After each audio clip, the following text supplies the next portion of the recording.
Bem-vindos, senhoras e senhores. Hoje temos novamente um expressivo e maravilhoso grupo de pessoas aqui reunidos. Obrigada a todos pela sua presença. Muitos de vocês já participaram das nossas videoconferências. Se este for o seu caso, muito obrigado por nos prestigiar mais uma vez assistindo esta videoaula. E para aqueles que ainda não me conhecem, muito prazer. Sou Maria Lúcia Martins, a atual presidente do Colégio Brasileiro de Genealogia, chamado carinhosamente de CBG pelos associados. Muitas pessoas gostariam de fazer a sua árvore genealógica, mas desconhecem como iniciar esta tarefa e imaginam que seja algo muito difícil. Outras pessoas que já pesquisam há algum tempo também ficam perdidos, sem saber aonde buscar ou procurar diversas informações. E tem o grupo de genealogistas experientes que comentam: se quando eu iniciei minha árvore, eu soubesse que tinha que anotar todas as fontes que pesquisei, não teria perdido tanta informação importante. Portanto, hoje vamos mostrar os primeiros passos de como se fazer uma pesquisa genealógica.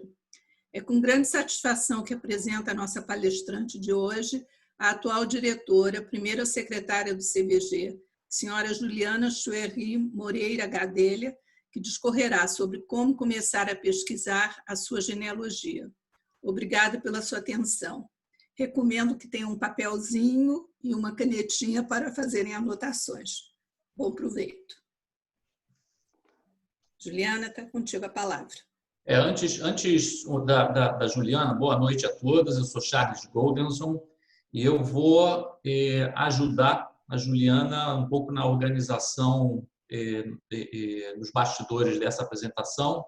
Então, eu queria apenas informar que, como é uma palestra online, todos os participantes estão com o vídeo e com o áudio desabilitado. Então, a participação de vocês é bastante importante, com perguntas e comentários. Então, vocês podem usar a área de QIA ou o chat para enviar dúvidas e perguntas. Eu vou monitorar ao longo da apresentação e, em determinados momentos, a Juliana vai abrir para perguntas e a gente esclarece aí as dúvidas que vocês tiverem. Com você, Juliana. Boa noite, pessoal. Desculpem aqui, eu vou ficar com esse fone de controladora de torre aqui, mas acho que é para ficar melhor o som. Eu vou começar... eu quero falar para vocês hoje de alguns conceitos básicos e aí eu trouxe 3 exemplos, 3 casos práticos, porque eu acho que fica mais fácil de entender quando a gente olha um caso prático. Qual foi o CBG, que é o Colégio Brasileiro de Genealogia, está fazendo 70 anos agora em 2020, e a gente tinha preparado uma grande comemoração que não pôde ser feita ao vivo, por conta da pandemia que a gente está vivendo. Então, nós organizamos uma série de palestras para passar para as pessoas interessadas não só o meu, né, mas o aprendizado dos associados do CBG. A gente tem pessoas super experientes, pessoas que estudam genealogia há mais de 50 anos, e às vezes a gente conversa lá no CBG, que a gente está discutindo lá um detalhe que muitas vezes a pessoa não sabe nem por onde começar.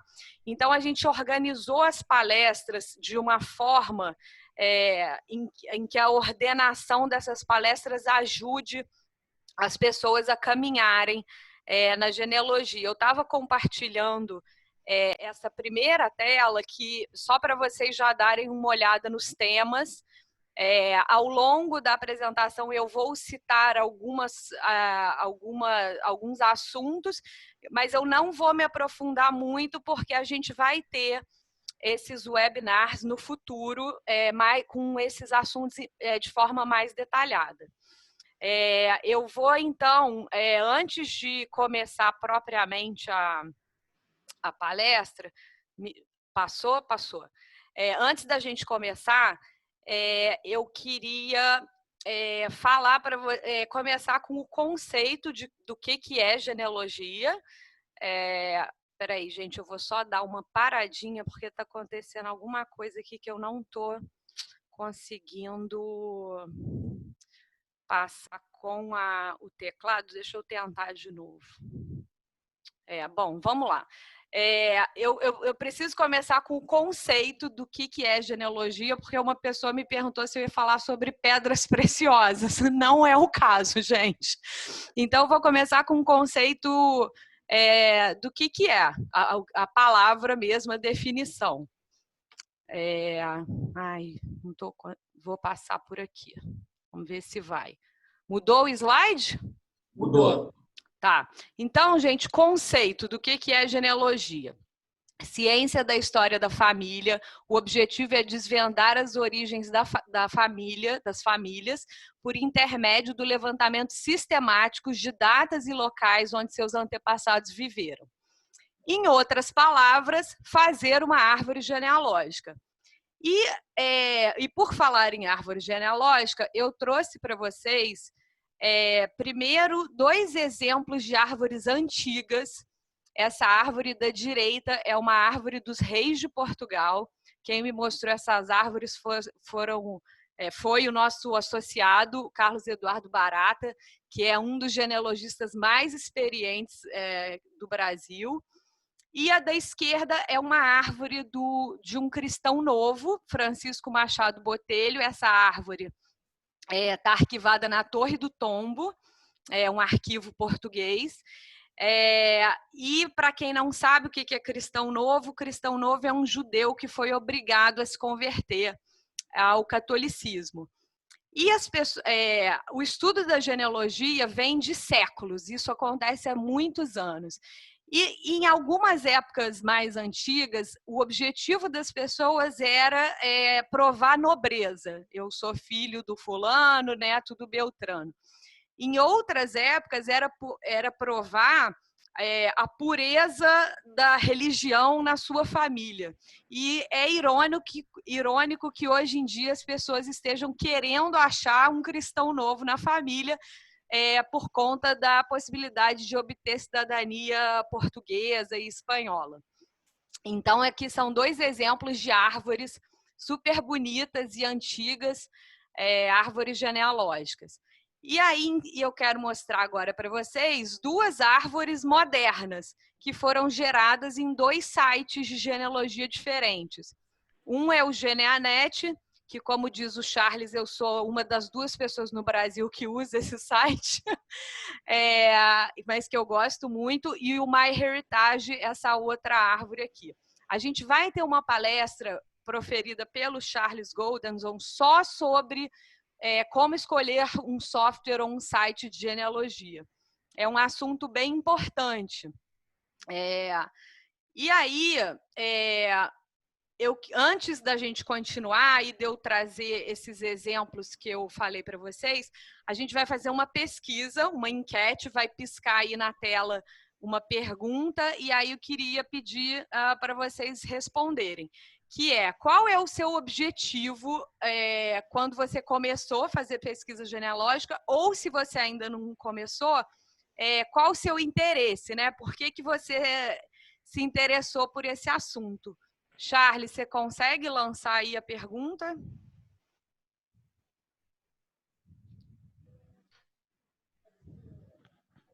Acabei de lançar. Gente, não sei se está todo mundo vendo bem, se é obter cidadania, entender suas origens, descobrir um pai ou uma mãe biológico, achar parentes, receber uma herança, tem esses casos também, ou outros.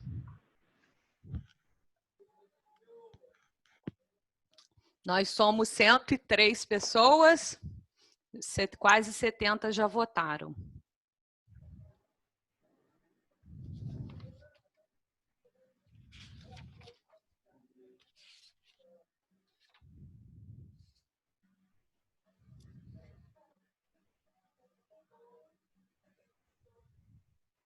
Enquanto isso, Charles, já tem alguma pergunta aí?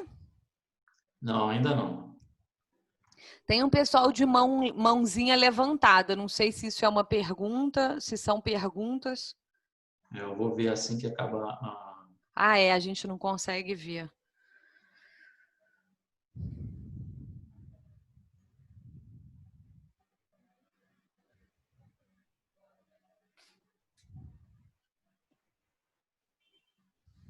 Vou dar mais 10 segundos, aí eu interrompo a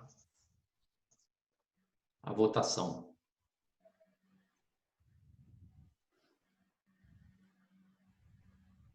4, 3, 2, 1. Pronto. Vou compartilhar os resultados. Tá todo mundo conseguindo ver? Ó, bacana, hein? 80% entender suas origens. Hoje em dia, a maioria das pessoas quer obter cidadania, mas foi só a segunda resposta. Gostei de ver, hein? Tô gostando desse público. Vamos lá. Então, vamos parar de compartilhar. Pronto, já parei de compartilhar. Tá. Gente, então, independente do objetivo, o que eu quero, assim, a mensagem principal que eu quero passar hoje, e que independente do seu objetivo, a sua pesquisa... Ai, eu não estou conseguindo passar, Charles. Acho que eu vou ter que compartilhar de novo. Espera aí. Desculpa, gente, eu não sei o que acontece. Independente do seu objetivo, a sua pesquisa precisa ter método, tá? Senão é uma pesquisa vazia. Então, voltando para o conceito do que é genealogia, eu não vou ler tudo de novo, mas eu sublinhei essas palavras: levantamento sistemático de datas e locais.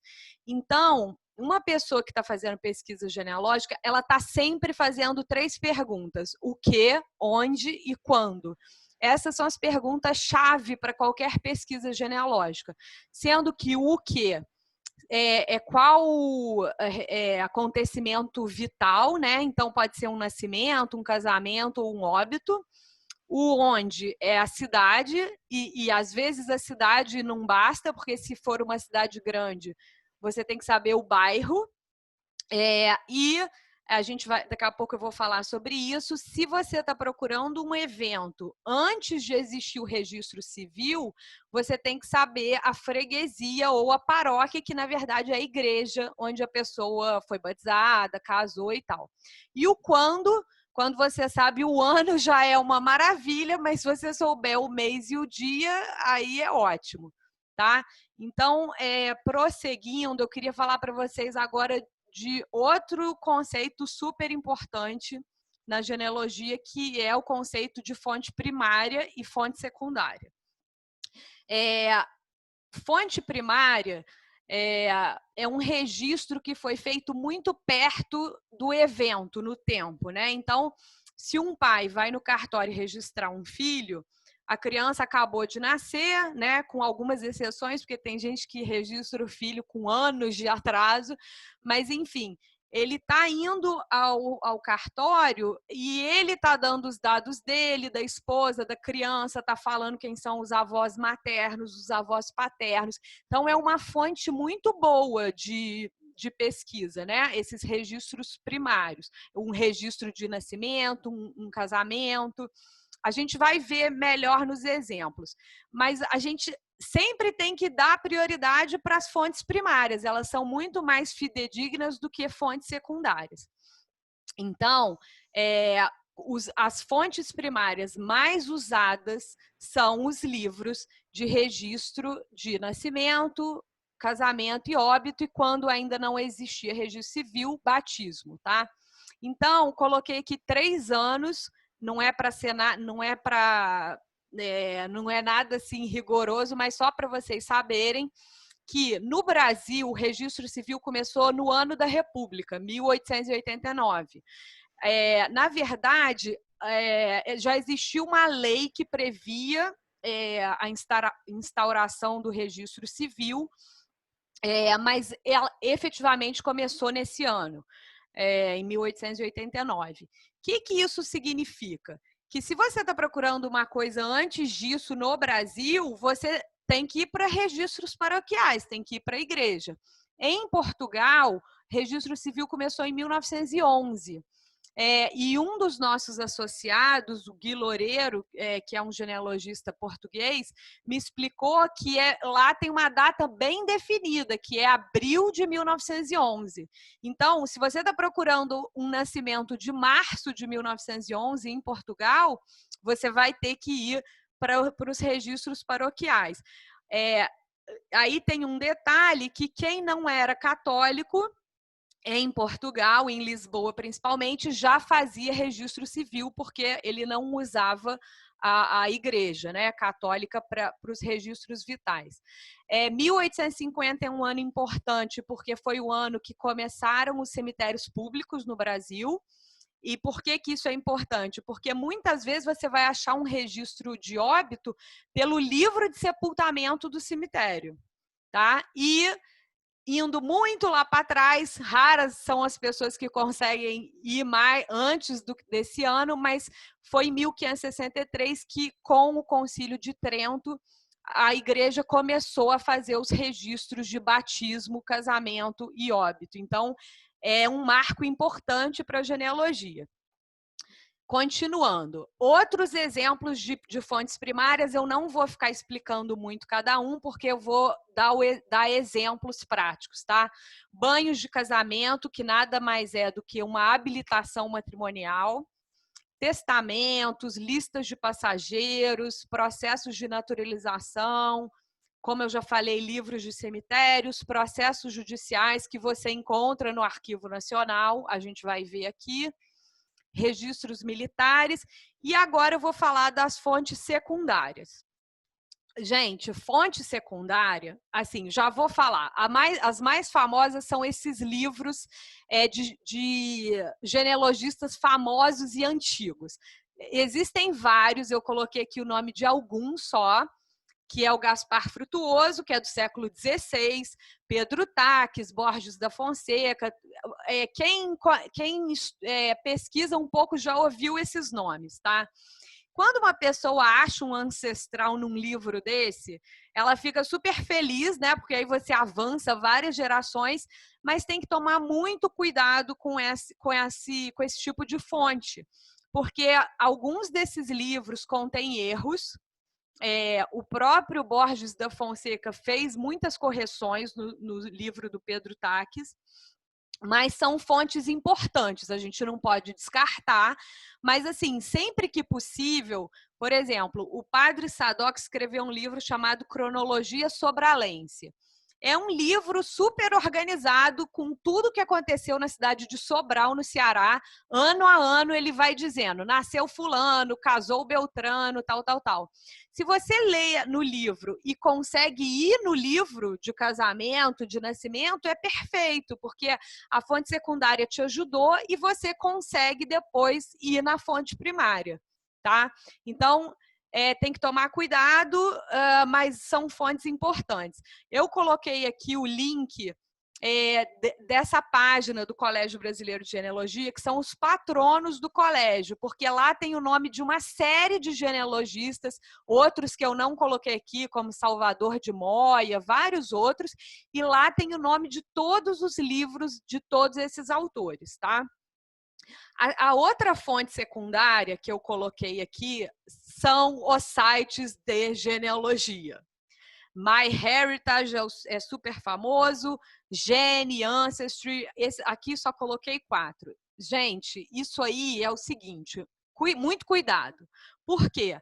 A maioria das pessoas hoje começa a pesquisar colocando o nome do ancestral no Google. E você vai ser imediatamente jogado para um desses sites. Aí não é exatamente que nem os livros, mas eu acho que é bem pior, né? Porque as pessoas copiam a pesquisa umas das outras sem checar as fontes. Então, existem erros nesses sites que se perpetuaram pela internet. É um perigo. Também é bom ter, mas sempre tem que conversar com a pessoa dona do registro, perguntar de onde ela tirou aquela informação, checar nas fontes primárias. Então, só para vocês também ficarem alertas com esse tipo de fonte. E aí, agora eu vou ilustrar isso que eu estou falando. Então, aqui tem uma lista de passageiros de 1913 do Arquivo Nacional. Algumas dessas listas você consegue pesquisar de casa, é algo fabuloso, espetacular. Isso aqui é uma lista de família de 1870, é um censo de Rosário de Minas, por acaso do meu quarto avô, está no Arquivo Histórico de Juiz de Fora. Censo é uma fonte primária. E aqui tem um cartão de migração que está no Family Search. Eu vou fazer uma pausa daqui a pouco para explicar o que é Family Search para quem não conhece. Mas aqui, então, são 3 exemplos de fontes primárias, tá? E aí, de fontes secundárias, isso aqui é um registro do MyHeritage, que nesse caso específico foi um bom achado, porque o dono da árvore era um pesquisador sério, e a gente trocou uma série de informações e nós dois avançamos nas nossas árvores, mas a maioria dos registros é falho, tá? Aqui é o livro que eu citei, do Gaspar Frutuoso. Ele escreveu essa série de livros chamados Saudades da Terra, que é sobre as famílias de várias ilhas portuguesas. Então, tem todas as ilhas dos Açores, tem a Ilha da Madeira, tem Cabo Verde. Se os nossos amigos de Portugal estiverem aí ouvindo, eles podem dizer se eu esqueci algum lugar que o Gaspar Frutuoso esqueceu. Eu esqueci de dizer, né? E aqui a capa do livro do Pedro Tax, que é super famoso, mas você consegue comprar esses livros em qualquer sebo. E o famoso Silva Leme, que na verdade é uma revisão e uma ampliação do livro do Pedro Tax, tá? Então, aqui só para vocês terem uma imagem do que a gente está falando. E aí eu vou para sites e livros que nós genealogistas amamos. O primeiro é a Hemeroteca. Se você não conhece a Hemeroteca, entra agora, salva no seu navegador. Gente, a Hemeroteca, o que é a Hemeroteca? É uma coleção de jornais antigos que a Biblioteca Nacional digitalizou e você consegue fazer buscas nesses jornais. Então, é como se fosse um Google de antigamente. Com certeza tem jornais de 1808. 1808 começou de forma sistemática e tem jornais mais antigos do que 1808. Mas é uma ferramenta maravilhosa para pesquisa genealógica. Hemeroteca, tá? Depois eu mando o link e apresentação para quem quiser. Hemeroteca digital, se você for procurar. Segundo site, Family Search. Eu acho que todo mundo conhece, mas para quem não conhece, eu vou fazer uma pausa para explicar o que é Family Search. Existe uma igreja chamada Igreja de Jesus Cristo dos Santos dos Últimos Dias, com sede em Salt Lake City, Utah. Todo mundo chama os discípulos de Mormons, né? Todo mundo conhece eles como Mormons. O que eles acreditam? Os Mormons acreditam que se eu me converter, eu posso converter os meus ancestrais. Então, os caras saíram pelo mundo nos anos 60, fotografando todos os livros que eles achavam pela frente. Livro de cartório, livro de igreja, livro de cemitério, registro militar, censo. Eles saíram fotografando tudo pelo mundo. Só não fotografaram nos países que não autorizaram. E a maioria dos países do Oriente Médio não deixou, tá? Mas só o Egito deixou. Mas, enfim, antigamente, a maioria das pessoas, dos associados do CBG que começaram a pesquisar lá atrás, o que eles fizeram? Eles fotografaram esses livros e fizeram microfilmes. Então, quando você queria pesquisar, você tinha que descobrir o número do microfilme que você queria, ligar para o CHF, que é Centro de História da Família dessa igreja, da Igreja dos Mórmons. Eles mandavam vir o microfilme, você pagava só a taxa do correio, que era tipo R$7, e aí você ficava naquelas máquinas olhando esses microfilmes. E aí eles começaram a colocar essas imagens na internet. E fizeram além disso. Hoje em dia não precisa mais das máquinas para ver as imagens. Além de colocar as imagens na internet, eles começaram a indexar as imagens. Não sei se todo mundo sabe a diferença entre uma imagem indexada e não indexada. Indexada, a pessoa olha a imagem e ela digita as informações principais da imagem. Então, se eu vou indexar a imagem do meu registro de nascimento, eu vou digitar Juliana, filha de Júlio e Lúcia, Rio de Janeiro, e o ano, a data do nascimento e tal. E aí, o que acontece? Hoje, quando você vai no Family Search, se você botar Juliana, o ano de nascimento e tal, já vai aparecer meu registro de nascimento. Então, existem voluntários pelo mundo inteiro indexando as imagens do Family Search. Eu não quero perder muito tempo com o Family Search, porque a gente vai ter uma palestra só sobre isso. Eu não vou entrar no... Tá aparecendo só o slide, Charles? Eu cliquei aqui para... Só o slide, não abriu nenhum link, não. Tá. Porque talvez eu acho que vale a pena, gente, só mostrar isso para vocês. A gente não vai ficar muito tempo no Family Search. Agora vocês estão vendo o Family Search? Sim. Tá. Olha só, aqui em pesquisar no Family Search, para quem já é familiarizado, existe uma diferença entre você ir em registros e catálogo. Se você for em registros, você só vai achar as imagens que estão indexadas. E se você for em catálogo, você pode ir direto no livro. E eu não sei o número exato, mas menos de 20% das imagens do Family Search está indexado. Então, gente, a cada dia que passa, você consegue achar mais coisa só fazendo search por registro. Tá? Eu não vou perder muito tempo nisso para a gente conseguir avançar. Vou compartilhar de novo aqui. Então, gente, se eu pudesse entrar só em 2 sites na vida, seria Hemerotech e Family Search. Vamos lá. Terceiro site, Arquivo Nacional. Maria Lúcia vai fazer uma palestra sobre Arquivo Nacional, acho que em outubro, né, Charles, se não me engano.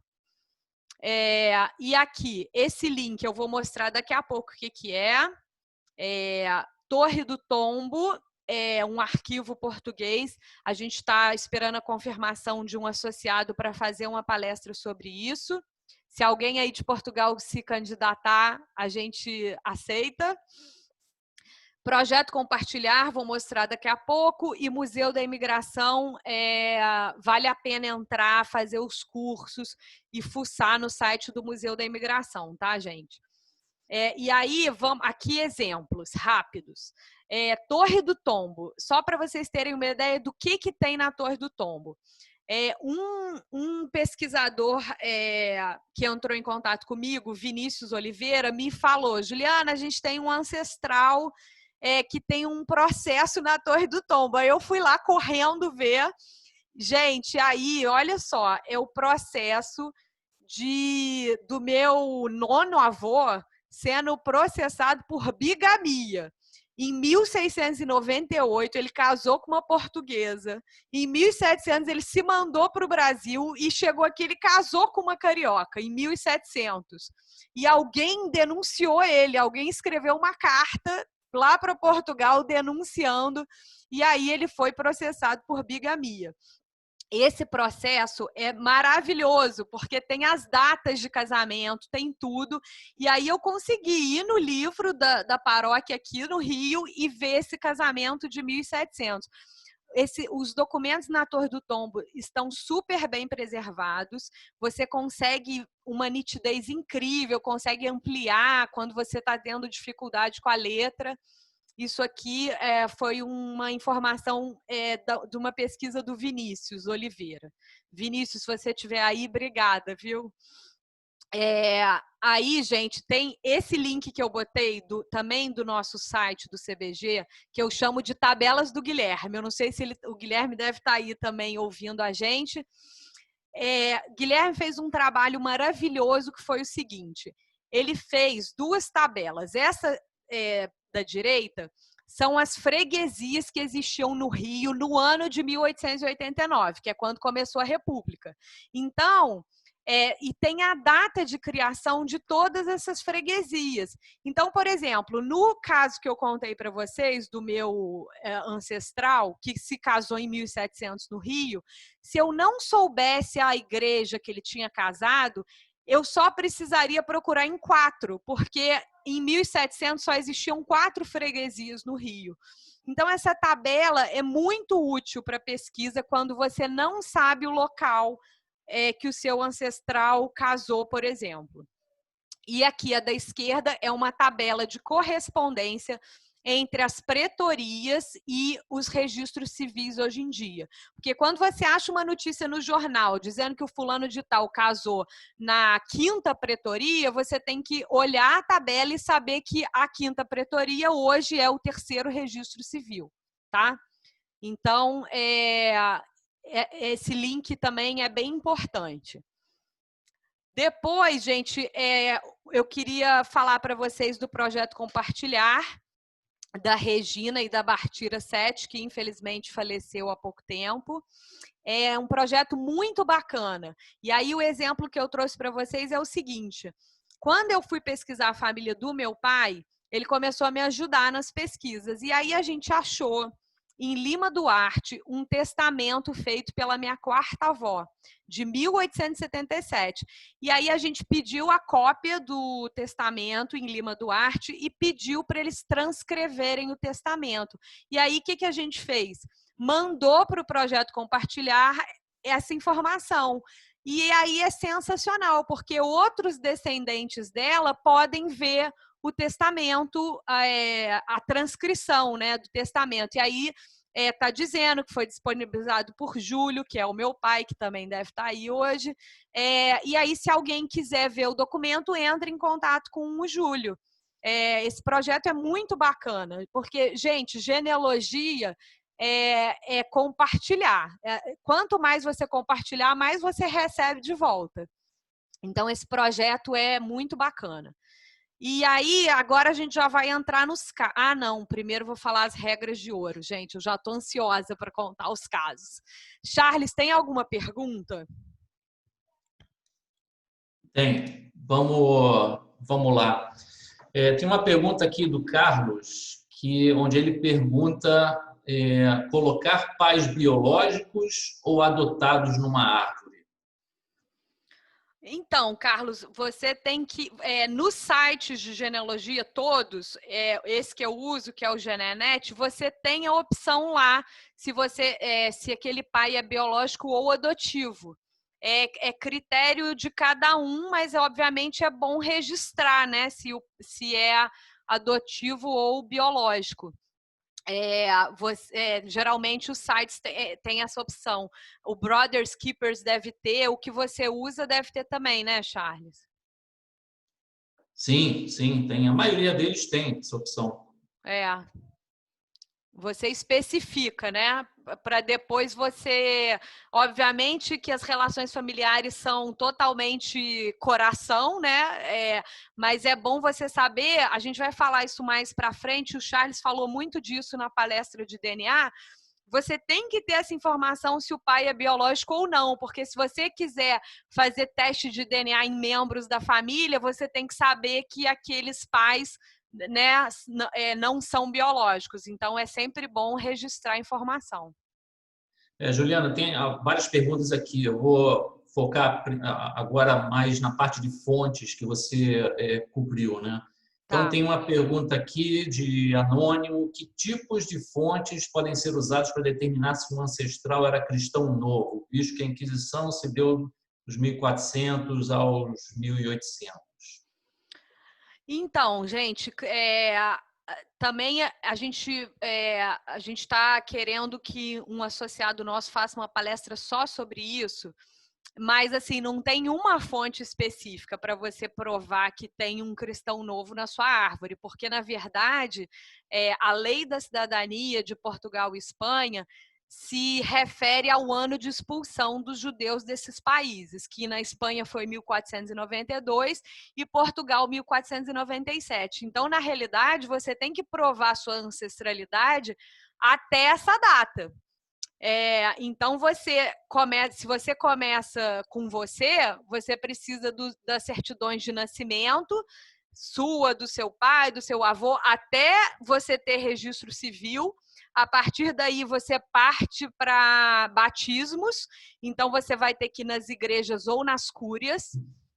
E antes disso, muitos processos usam testamentos, inventários, alguns usam fontes secundárias, mas a CIL, que é a Comunidade Israelita de Lisboa, que é quem consulta os relatórios para dizer se você é descendente ou não, alguns livros são bem aceitos, outros não são bem aceitos, tá? Então, na verdade, não existe uma fonte só. Você tem que achar, você tem que se ligar a esse ancestral do século XV por várias fontes. Charles, eu acho que eu vou responder só mais uma para a gente poder entrar nos casos. Tá bom. Antes de uma pergunta, tem um comentário aqui engraçado do Hélio, dizendo que eu gosto da Geneanet, a Juliana não é a única a utilizá-lo. Obrigada! Bom, e a pergunta aqui do Jorge, ele comenta que a família dele é de gregos, eles são a segunda ou a primeira geração, acredito que fora da Grécia. Qual o ponto inicial para descobrir minhas origens na Grécia? Jorge, eu vi seu e-mail, eu não sei se eu acho que eu te respondi, mas eu vou falar sobre isso. Sempre tem que procurar começar no Brasil e depois ir para lá. O meu segundo e o meu terceiro exemplo é pesquisa no Líbano. E a Grécia é muito parecida com o Líbano em relação às religiões. Você tem que saber a religião dos seus ancestrais. Provavelmente eles são grego-ortodoxos, né? Então, provavelmente você vai ter que ir nas igrejas ortodoxas. Tem que descobrir a cidade. O mais importante é descobrir a cidade e a religião. No Líbano, por exemplo, tem 18 confissões religiosas. Então, você tem que saber se o seu ancestral era maronita, greco-melquita, ortodoxo, enfim. A Grécia é bem parecida nesse aspecto. Eu vou seguir, tá, gente? Depois eu paro de novo para as perguntas. Gente, então, antes da gente entrar nos casos, eu queria falar 10 regras de ouro que são, são regras, dicas de coisas que eu aprendi em 17 anos de pesquisa. E eu também liguei para vários associados e amigos genealogistas para perguntar o seguinte: o que você diria para o seu eu do passado que começou a pesquisar? O que o seu eu de 2020 pode dar de dica para o seu eu do passado, tá? Então, isso aqui é uma compilação de aprendizados de vários de nós, associados do CBG. O primeiro, gente, parece bobo, mas não é, tá? Escreva o que você já sabe. Pega um papel e coloca no papel o que você já sabe. Mesmo que seja só o nome dos seus avós, já tá bom. Coloca no papel isso, ano, local de nascimento, tudo que você já sabe. A primeira coisa, eu vou mostrar no exemplo. Segundo, junte documentos, e aí sempre começa pelo Brasil. E fotos. Foto... Eu, particularmente, gosto muito de foto, mas as fotos dão muitas dicas sobre religião, sobre situação econômica, muita dica. Então, junta todos os documentos e fotos que você puder. Se não forem seus, forem de algum parente, digitaliza, junta tudo, porque isso vai ser útil lá na frente. Escolha um ramo para começar. Não saia tirando para todos os lados da sua árvore ao mesmo tempo, porque não vai dar certo. Foca num ramo, vai nesse ramo, depois você muda de ramo. Entreviste parentes, começando pelos mais velhos. Agora, em época de pandemia, aproveita, ensina a sua tiazinha a usar o Zoom e sai ligando para os parentes. E aí, gente, tem que anotar tudo. Acho que isso é uma das dicas do final, mas eu tenho um caderno para cada família. O meu caderno verde, o vermelho, o azul e o amarelo. Quando eu estou falando com alguém no telefone ou vou na casa de alguém, eu anoto tudo que a pessoa me fala. Tem gente que grava, tá? Mas eu acho que a pessoa não fica muito confortável. Entre em contato com pessoas que você não conhece, ou seja cara de pau. Eu já tomei muito telefone na cara, mas depois a pessoa pediu desculpa e até veio almoçar aqui em casa. Mas vale a pena entrar em contato com parentes longe que você não conhece. Situe a história no tempo e no espaço. Isso também vai ficar claro no exemplo que eu vou dar, o primeiro. Escolha um site, a gente vai ter uma palestra sobre isso. Compartilhe seu trabalho, isso é muito importante. Primeiro, você compartilha com a sua família. Quando as pessoas percebem que você está fazendo um trabalho sério, elas ficam com vontade de ajudar, de achar foto. Então, o negócio começa a render, porque as pessoas ficam animadas em ver as árvores, ver o trabalho. Anote tudo, principalmente as fontes. Gente, 9 de 10 genealogistas falam isso. Lá atrás, eu não anotei a fonte. O que é anotar a fonte? Mesmo que não seja a fonte primária lá, o livro, tudo, mas quem te quem te deu aquela informação? Foi a minha tia, o fulano comentou isso no almoço de domingo. Como diz a Ângela, que é uma associada nossa do CBG, faça um diário de bordo. Isso é muito importante. Eu tenho meus cadernos, né? Mas se você quiser anotar no computador, no notebook, é diário de bordo mesmo. Tipo assim, no dia tal, eu fui almoçar na casa da tia fulana, ela me disse isso. Aí depois eu fui na Cúria, achei aquilo. Fazer o diário de bordo. Isso vai ser muito útil no futuro também. E a última dica que eu adorei, que é a melhor de todas, a pessoa me falou assim: não tem como o meu eu do passado saber o que eu sei hoje. Ele não tinha como ele saber o que eu sei hoje. Então, o que eu diria para ele é: nunca perca a esperança. E a gente, na genealogia, fala que são os 3 P's: perseverança, paciência e paixão. Se você não tem perseverança e paciência, não vai muito longe. Eu demorei, acho que uns 10 anos para achar o registro de nascimento da minha avó, mãe da minha mãe, que era uma coisa que eu achei que ia ser fácil, mas não foi. Mas eu nunca desisti de achar. E aí todo mundo achou que estava em Matias Barbosa, na verdade estava em Juiz de Fora, porque o pai dela só registrou ela 11 anos depois do nascimento dela. Tá? Então, gente, antes de ir para o caso, enquanto eu bebo um gole d'água, Charles, mais alguma pergunta?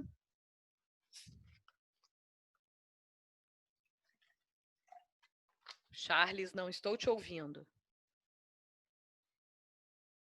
Alô? Bom, vou continuar. Desculpa, enrolei aqui. Tem perguntas sobre árvore genealógica.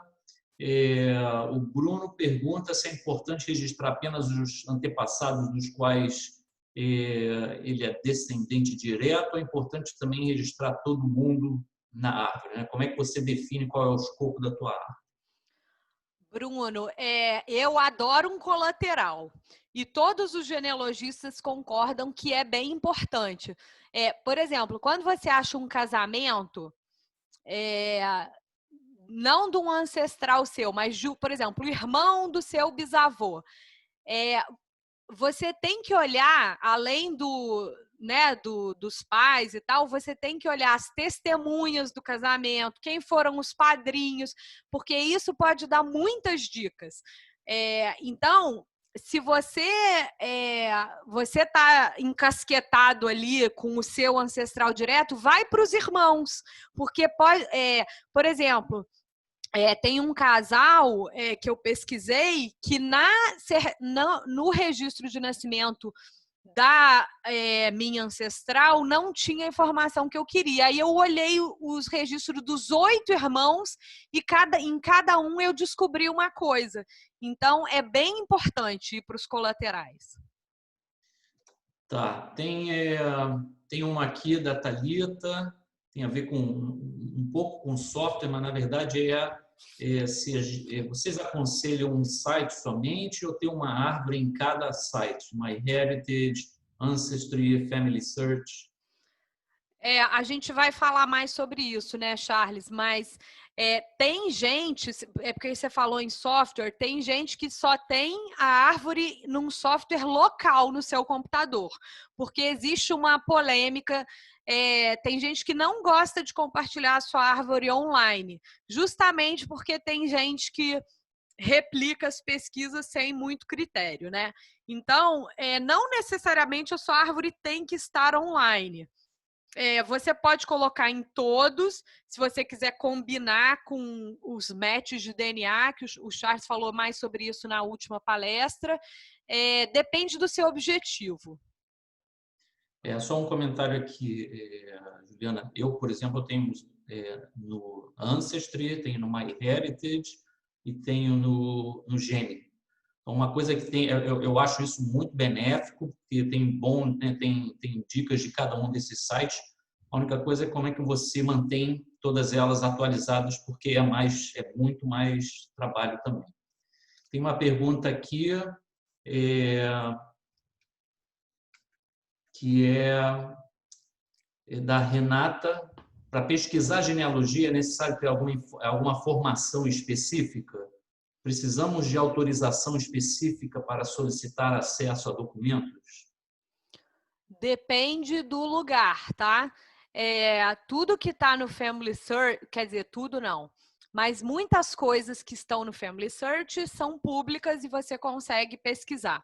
Mas muitos cartórios, principalmente Minas Gerais, algumas cidades aqui do Rio também. Bom, alguns cartórios não permitem que o Family Search disponibilize isso para o público. Então, em alguns livros que você vai pesquisar no Family Search, tem um desenho de uma chave. Isso significa que você vai ter que ir no Centro de História da Família para pesquisar, porque os cartórios não querem que isso fique público. Outros lugares, como a Cúria Metropolitana do Rio, que tem registros paroquiais de todas não, mas muitas freguesias, qualquer pessoa pode pesquisar, mas tem horário restrito e tal. Tem a Cúria de Juiz de Fora. Se você não morar lá, você tem que mandar um e-mail no primeiro dia do mês. Enfim, cada arquivo tem suas regras. Mas, na teoria, qualquer pessoa pode consultar esses arquivos, né? Principalmente cartório. Não está online, mas você tem que mandar fazer uma busca. E aqui no Rio, principalmente, você paga, dependendo da quantidade de anos que você está pedindo a busca, você paga, sei lá, R$100 a cada década. É um absurdo. Juliana, você mencionou Minas Gerais, eu sei que você tem experiência em Minas Gerais. A Cristina diz aqui, eu não tenho prática nenhuma na pesquisa genealógica, estou amando esta apresentação. Que Vou bom. começar a pesquisar sobre minha avó em Minas Gerais. Qual o primeiro passo? Começo pelo Family Search? Se tiver dúvidas ao longo do processo, a quem recorrer? Bom, gente, aproveitando essa pergunta, eu convido todo mundo a se associar ao CBG, porque eu comi muita grama sozinha no começo das minhas pesquisas. E quando você começa a interagir com outros genealogistas, nossa, a pesquisa dá um salto, porque cada vez que eu ia no CBG, eu aprendia alguma coisa, ou no nosso chopp, que era mensal, agora ele ainda é mensal, mas agora ele é virtual, e eu comentava com alguém, nossa, tô parada aqui, tô num fim de linha aqui, o que você me dá de ideia? A pessoa te dá uma ideia. Às vezes você não consegue ler a letra de um registro, você pede ajuda. Então, primeiro fica um convite aqui para vocês se associarem ao CBG, porque essa troca na genealogia é muito importante. E o segundo, eu vou falar aqui no caso, eu começo pela hemeroteca. Para mim, a hemeroteca é o primeiro passo. Agora, se você, por exemplo, sabe onde a sua avó está sepultada, um bom lugar para começar é o cemitério. Você pode ir lá visitar o túmulo da sua avó, porque geralmente tem a data de nascimento e de óbito da pessoa na lápide. E aí, se você sabe a cidade que ela nasceu e morreu, você já vai conseguir achar o registro de nascimento e óbito, que já são, assim, uma mão na roda, esses dois registros. Depois é bom achar casamento, gente. Como diz o Gustavo, que é um associado nosso, ele considera o registro de casamento o mais importante. Charles, eu vou para os casos, tá? Depois eu paro de novo. Tá bom.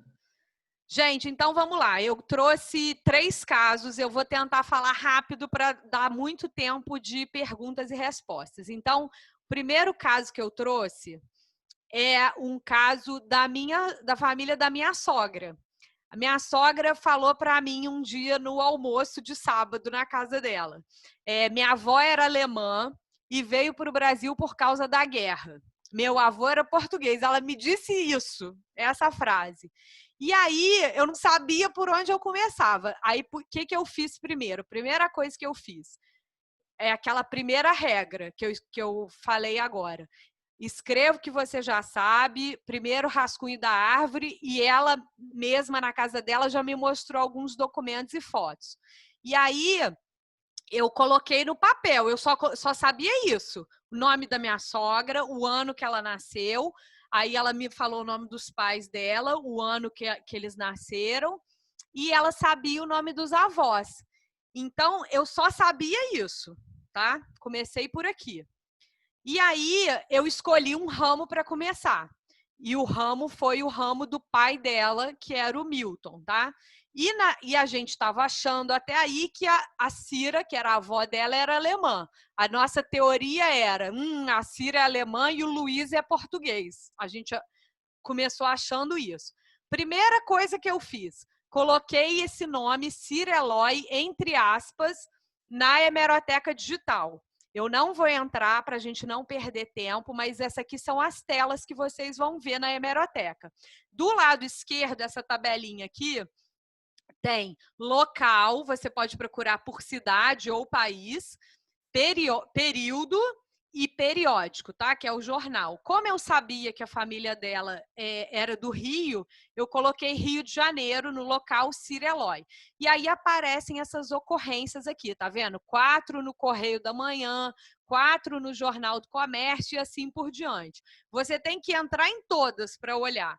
E aí eu vou mostrar para vocês a mais útil que eu achei, que foi o anúncio da missa de 7º dia da avó da minha sogra.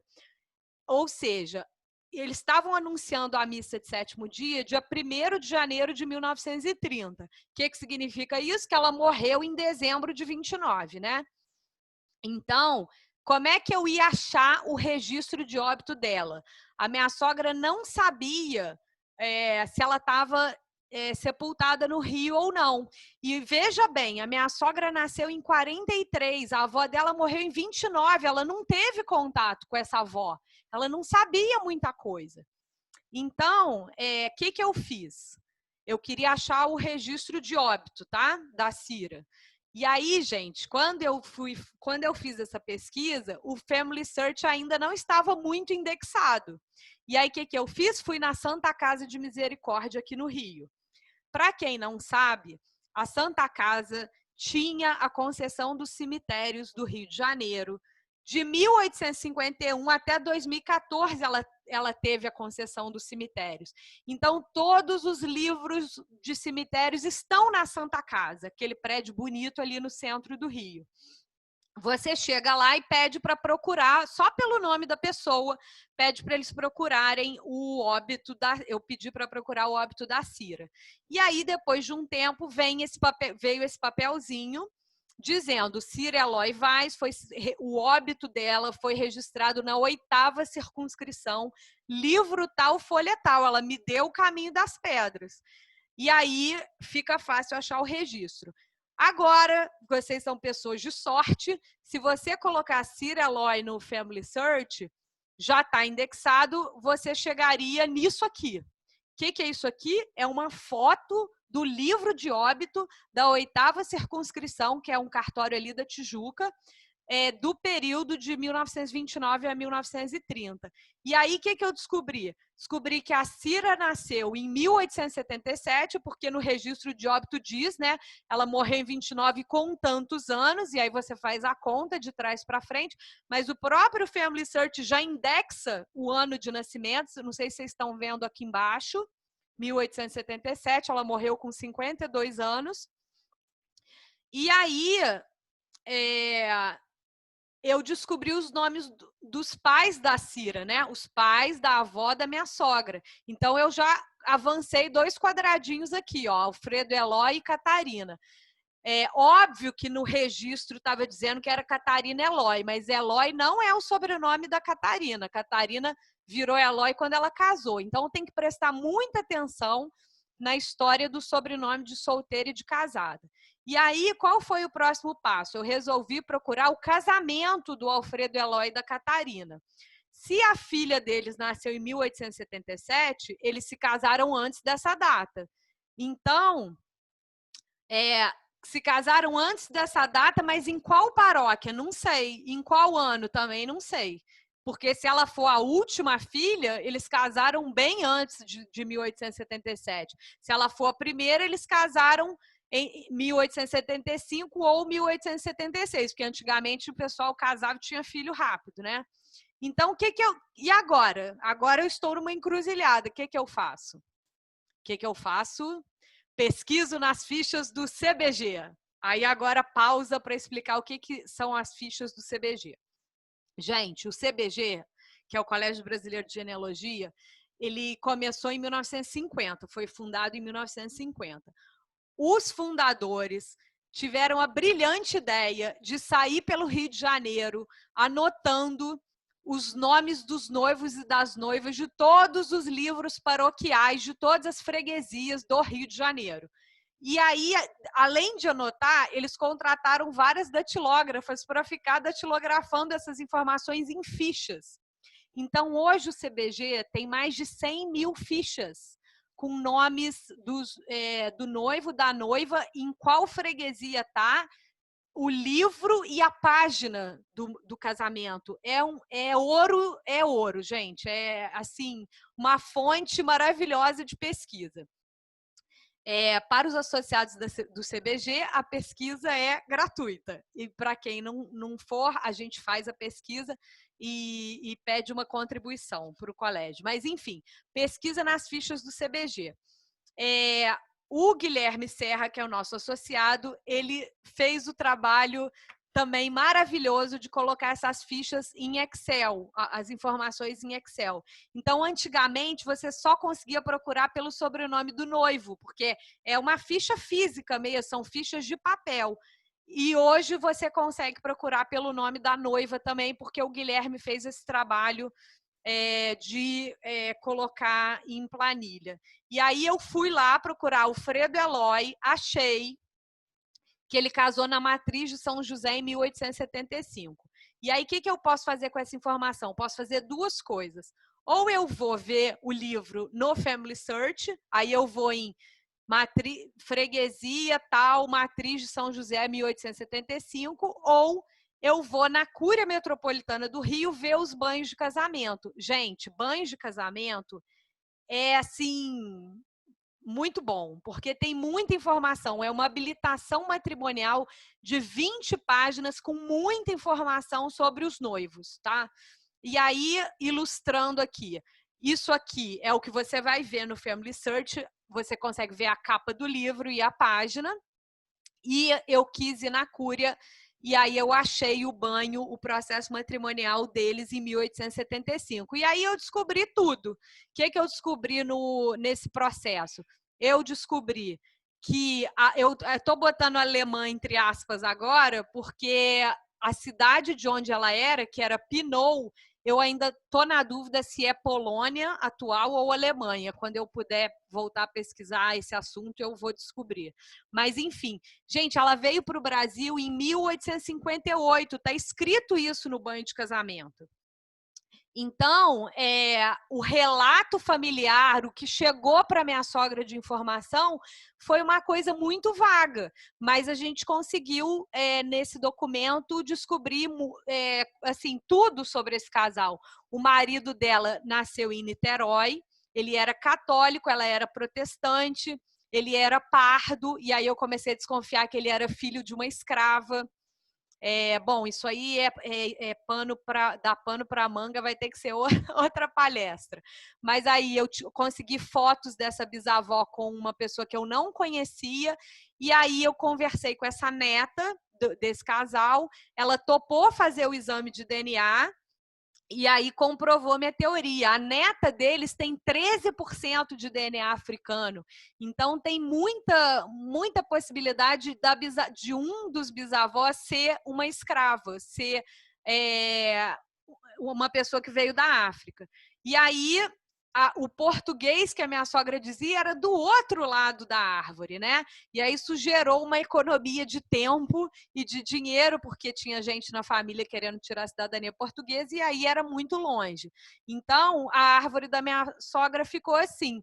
A alemã era de um lado e o português era lá do outro lado e era a bisavó dela, tá? Esse caso acabou. Então, antes da gente partir para o próximo, Charles, manda aí a pergunta. Temos perguntas? Vou continuar, hein? Não, desculpa aí de novo. Tem uma pergunta aqui do Richard. Quais bibliografias sobre genealogia brasileira e estrangeira você indica? Aspectos teóricos e não de uma família específica. Bom, tem muita bibliografia. Eu sugiro entrar no site do CBG, no site do Instituto Histórico e Geográfico. Existem vários métodos, né? A numeração das pessoas de uma árvore. Tem muita coisa. Se você quiser, me manda um e-mail que eu te mando assim, bibliografia para começar. Tem duas perguntas aqui do Eduardo.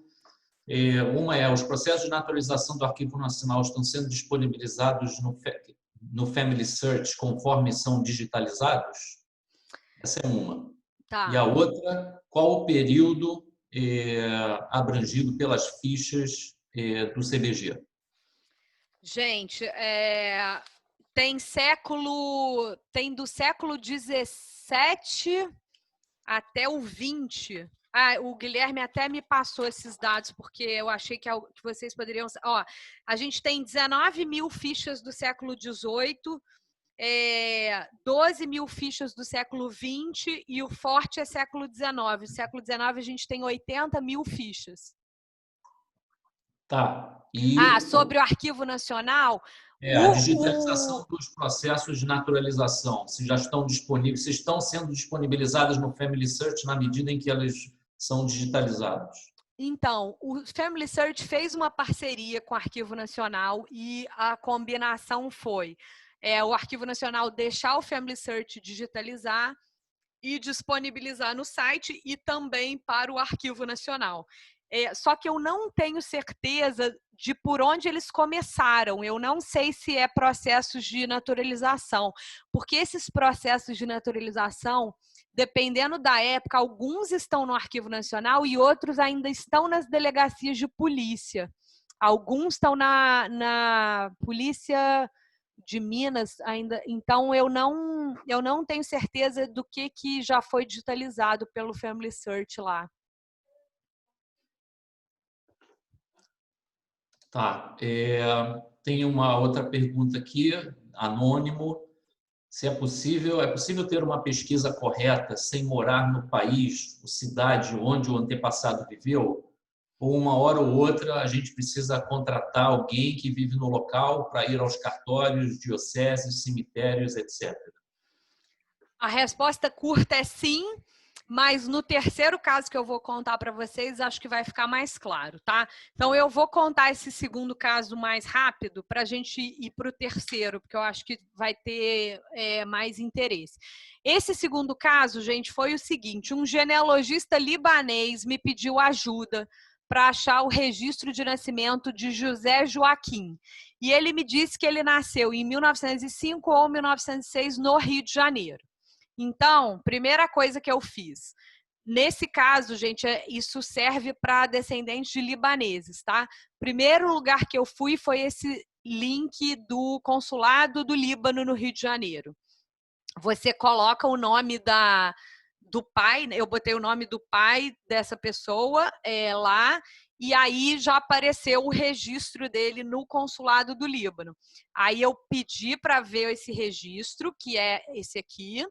E aí eu consegui ver que o pai da criança, tá? O pai do José Joaquim, estava em 1938 em Rocha Miranda.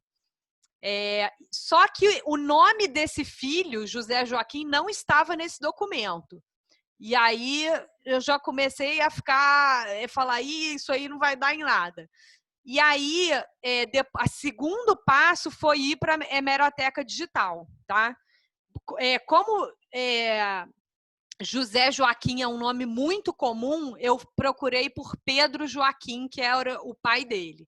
E aí, gente, olha o que eu achei. Uma notícia de 1904 de Mendes, dizendo que o Felipe José Joaquim, que era irmão do Pedro, estava dizendo que o Pedro José, que é o pai dessa pessoa que eu estou procurando o registro, estava desaparecido há 4 anos. Aí deu um nó na minha cabeça. Eu falei, como é que o homem está desaparecido desde 1900 se o filho nasceu em 1905?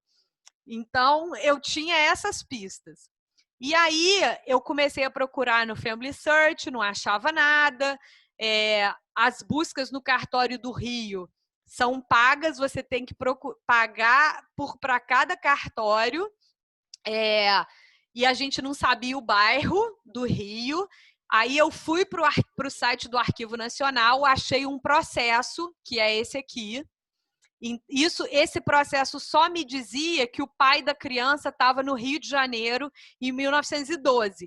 Então, você lembra daquela regra, situe a história no tempo e no espaço. Então, você vai construindo uma linha do tempo. Em 1912, ele estava no Rio, em 1938, ele estava em Rocha Miranda, você vai construindo ali a história. E aí, gente, eu liguei para o cartório de Mendes, pedi para procurar, ele não achou nada. A gente começou a procurar nos registros paroquiais, porque ele pode não ter sido registrado no civil. A gente começou a procurar nas igrejas, porque os imigrantes libaneses são bem religiosos, então muito importante para eles batizar as crianças. Não achamos nada. E aí, finalmente, eu resolvi voltar para o Family Search.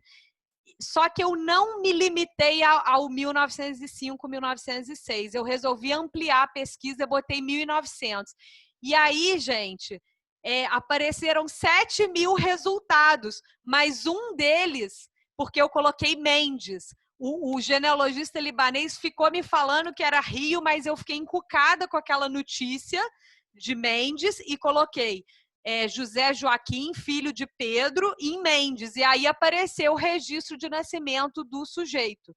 Ele nasceu em 26 de março de 1900. Então, o pessoal do Líbano estava com um ano errado.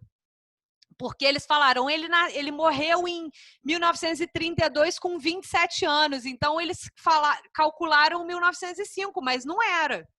Então, eu achei o registro, aí com a foto do livro de Mendes, eu consegui falar para o cartório qual era o livro, qual era a folha, qual era o termo, ele emitiu uma certidão e o libanês conseguiu a cidadania brasileira. Então, esse caso foi assim. E aí, antes de eu passar para o terceiro caso, era se desse tempo. Antes de passar para o terceiro caso, me manda aí umas 2 perguntas, Charles, por favor. Ok. Tem uma pergunta aqui da Zilma. Como lidar com a grafia diferenciada dos sobrenomes? Tá. Assim, no meu caso, a Zilma é minha prima, né? A Zilma ela também é da família libanesa.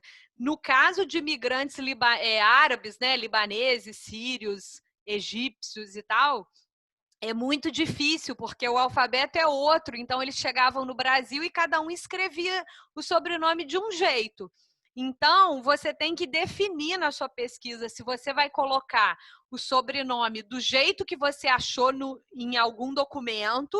Então, eu vou usar o nome do registro de casamento, por exemplo. Ou se você quer uniformizar. Mas aí eu sempre coloco nas observações do GeneaNet, na carteira de motorista, a grafia está assim, no registro de casamento está assado, em árabe escreve assim, porque, gente, depois eu comecei a fazer aula de árabe, né, para conseguir ler os registros dos meus parentes libaneses. Então, eu coloco também em árabe.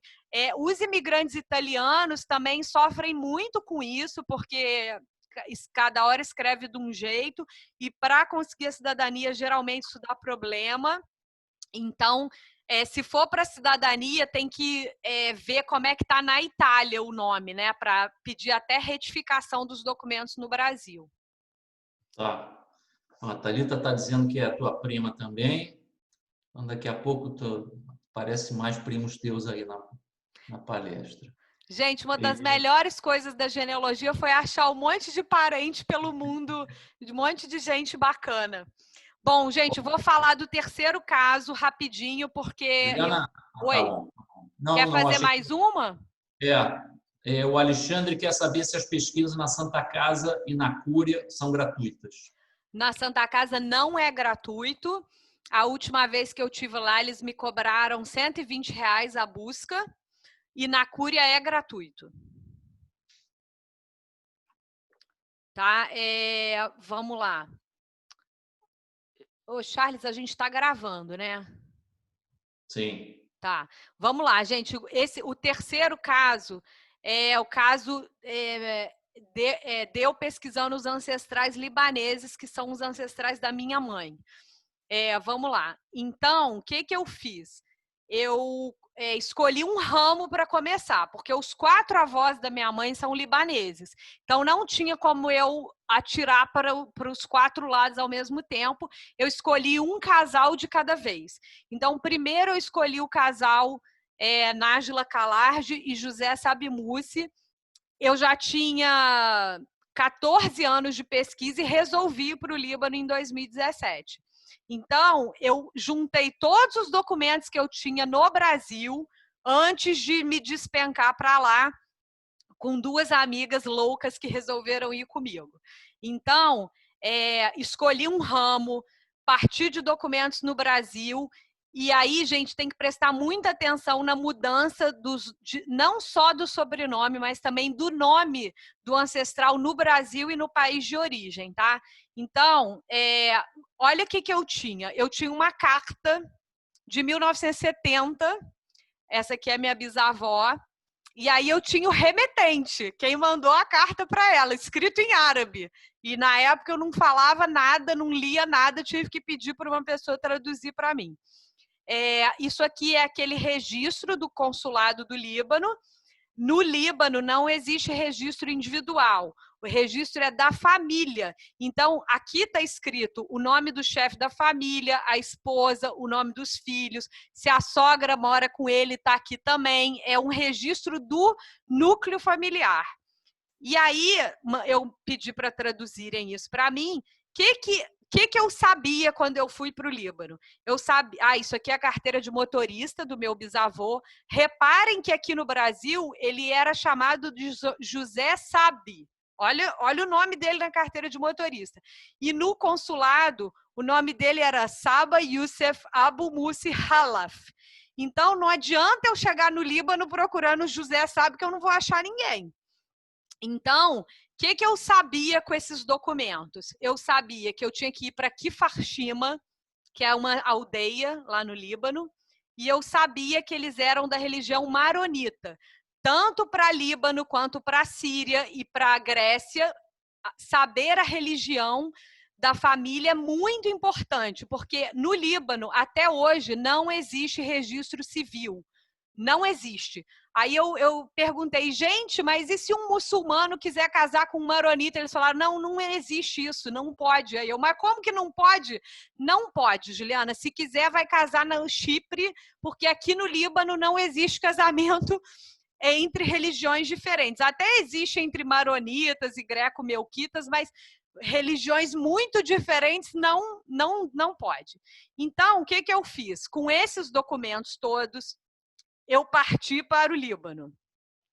E aí, primeiro, eu fui atrás do remetente da carta, que é esse senhor aqui, o Halil. E aí foi super legal, ele é da família Calarge, ele me deu um monte de informações, me mostrou as cartas que a minha bisavó mandou para lá. Foi bem emocionante. E aí, eu com a minha árvore impressa, porque, gente, o computador e o celular pode não pegar no lugar que você está. Então, você tem que levar tudo em papel. Quem estiver querendo ir para a Grécia, para a Síria ou para o Líbano, qualquer país, eu sempre recomendo levar impresso. E aí, eu achei os primos Calarge lá. E aí, depois, eu parti para a família Mussi. Lembra que eu tinha que ir para Kfar Shima e eu tinha que ir para a igreja maronita. Eu só sabia dessas duas informações da família Mussi, tá? E aí, eu tive que ir 3 vezes na igreja maronita, porque eu ia e o padre nunca estava lá. O padre é esse senhorzinho fofo aqui, de camisa preta. E na 3ª vez eu achei o padre. E aí eu pedi para ver os livros. Aí eu fui com um guia e um tradutor, que é o Rames, que é esse aqui de camisa cinza, porque imagina, os livros estão todos em árabe. Então o Rames lia para mim e eu anotava tudo. Aí eu sabia a data de casamento dos meus bisavós. O padre falou que esses livros já estavam no arquivo maronita, não estavam mais lá. E aí a gente resolveu pedir para ele os livros de batismo. E aí o Rami saiu procurando tudo que era Mussi dos livros e ele ia meditando e eu ia escrevendo. E aí, em dado momento, o padre virou e falou assim, vocês estão procurando quem mesmo? Aí eu falei, Saba Youssef Abu Musi Halaf. Aí ele falou, eu conheço um Abu Musi aqui na cidade, aqui do lado. E aí ele pegou o telefone e ligou para alguém. E aí deu 15 minutos, chegou um senhor na igreja. E aí eu comecei a tirar da minha bolsa todas as fotos e essas minhas árvores, comecei a tirar tudo da bolsa para mostrar para o senhor que chegou. E aí, gente, o olho dele encheu d'água e ele falou, todas essas fotos que você tem, eu tenho. O seu bisavô é irmão do meu avô. E aí foi essa foto aqui, eu com o neto do irmão do meu bisavô. E aí ele me perguntou, você quer conhecer a casa onde seu bisavô nasceu? Meu bisavô veio sozinho para o Brasil com 12 anos do Líbano. Eu falei, óbvio que eu quero. E aí eu tinha que pegar o voo para o Brasil de volta. Eu adiei o voo e fui para lá. E aí no caminho ele foi ligando para as pessoas. Quando eu cheguei lá já tinha uma galera na casa. E aí dando a comer esfirra e café. E foi bem bacana isso. E aí eles já me convidaram para ir num casamento no ano seguinte. E aí a conclusão dessa pesquisa é a seguinte, o pessoal de lá, na verdade, o meu bisavô era de Biceba, a minha bisavó era de Kfar Shima, mas ele era da cidade vizinha. E a família me perguntou, nossa, como é que você achou a gente? A gente procura a família Mussi no Brasil, Abu Mussi no Brasil, há 50 anos. E a gente nunca achou. Como é que você chegou aqui? Falei, expliquei lá como é que eu fiz a pesquisa. E aí, qual a conclusão disso? Quando eu cheguei lá, olha que bacana, essa foto é a foto que eu levei do casamento dos meus bisavós. Quando eu cheguei lá, eles tinham essa foto, que obviamente é a mesma foto, né? Mas prejudicada pelo tempo. Eles me mostraram as cartas que o meu bisavô mandou para lá. Eu consegui o registro civil, não, o registro da família do meu bisavô, que é esse documento, o registro atualizado, né, parecido com o que tinha no consulado. E aí, tudo levava a crer que a gente era mesmo parente, que o avô deles era irmão do meu bisavô. Coisa que ninguém da minha família do Brasil nunca soube que meu bisavô tinha um irmão. E aí, assim, tudo levava a crer que era. Mas aí, quando eu voltei no ano seguinte, peguei um pouco mais de intimidade com a família, eu pedi para as senhoras da família fazerem um teste de DNA. E aí deu, né? Não sei se dá para ver aqui esses númerozinhos rosa. Eu fiz o teste com a irmã da minha avó, a Laura, e com a Eveline e a Bader, e elas têm um match de DNA aqui de 9%, aqui de 6%, que prova que os avós delas eram irmãos, tá? Então, esse aqui foi eu em busca dos meus bisavós libaneses. E aí a conclusão a Nájila era maronita de Kfar Shima. Ele, o meu bisavô, ele era greco-melquita de Biceba. Então, por que naquele registro inicial estava dizendo maronita de Kfar Shima? Porque o meu bisavô morreu muito cedo e ela, na hora do censo do consulado do Líbano, falou a religião dela e a cidade dela. Se ele tivesse vivo, ela não faria isso. Então, essa foi uma pesquisa bem surpreendente. E aí, só para acabar rapidinho, no ano seguinte, em 2018, eu parti para o ramo Joaquim Chueri, que são dos pais da minha mãe, tá? Aí a mesma coisa, levei documentos. Isso aqui é um registro de estrangeiro aqui do Brasil. Teve um decreto no Brasil em 1938, obrigando todos os estrangeiros a se registrarem, né? Muita gente procura esses registros para obter cidadania. Eu tinha esse documento do meu bisavô, que eu também achei no consulado do Líbano. Essa história é bem interessante, porque com a divisão do Oriente Médio pela Inglaterra, pela França, teve esse Tratado de Lausanne, e todo mundo que migrou dos territórios que hoje são Síria e Líbano tiveram que optar, tinham que ir no consulado e dizer se ela queria ter cidadania libanesa ou síria.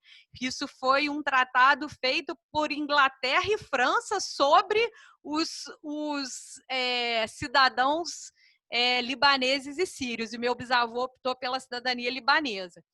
E aí, isso aqui é eu lá na igreja ortodoxa, porque aí esse lado da minha mãe é grego ortodoxo, então eu tive que ir para a igreja ortodoxa de Beirute.